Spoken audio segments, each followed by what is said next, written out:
एक बूंद जो सागर का अंश थी,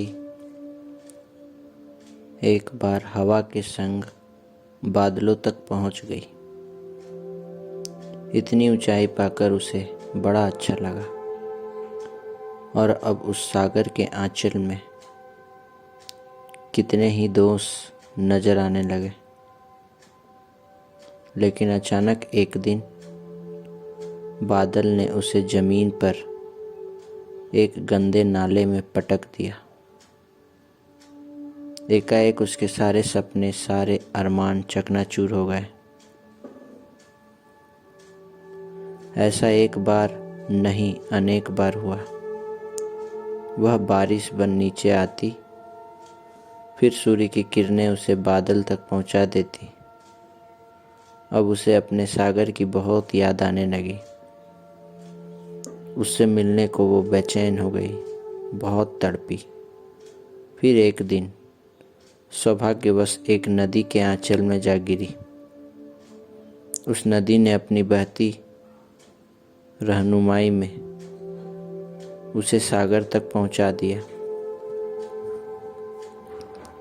सागर को सामने देख बूंद बोली, हे मेरे पनाहगार सागर, मैं शर्मसार हूँ।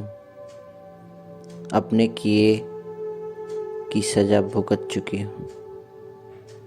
आपसे बिछड़कर मैं एक पल भी शांत न रह पाई। दिन रात दर्द भरे आंसू बहाए। अब इतनी प्रार्थना है कि आप मुझे अपने पवित्र आंचल में समेट लो।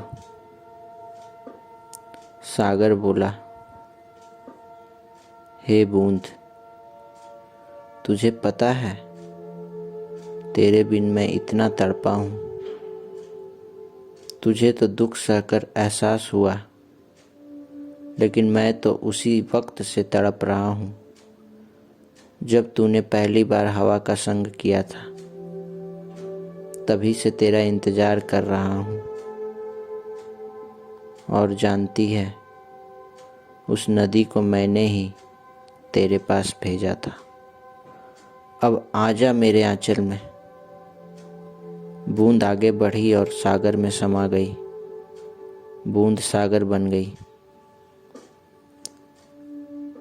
हम भी विकारों के वशीभूत होकर उस परम पिता परमात्मा से बिछड़ गए हैं। हमें भी उस सागर की बूंद की तरह महासागर रूपी परम पिता परमात्मा से मिलने की कोशिश करनी चाहिए।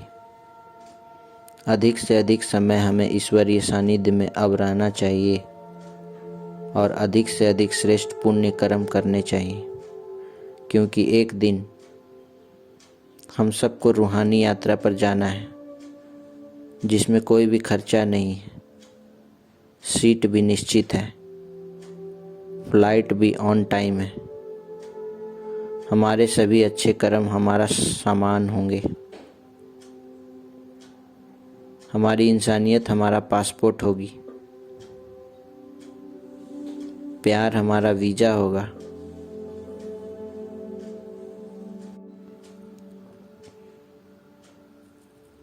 अतः स्वर्ग तक की उस उड़ान में फर्स्ट क्लास में बैठने के लिए जीवन में जितना ज़्यादा हो सके उतने ज़्यादा से ज़्यादा अच्छे कर्म करते रहें।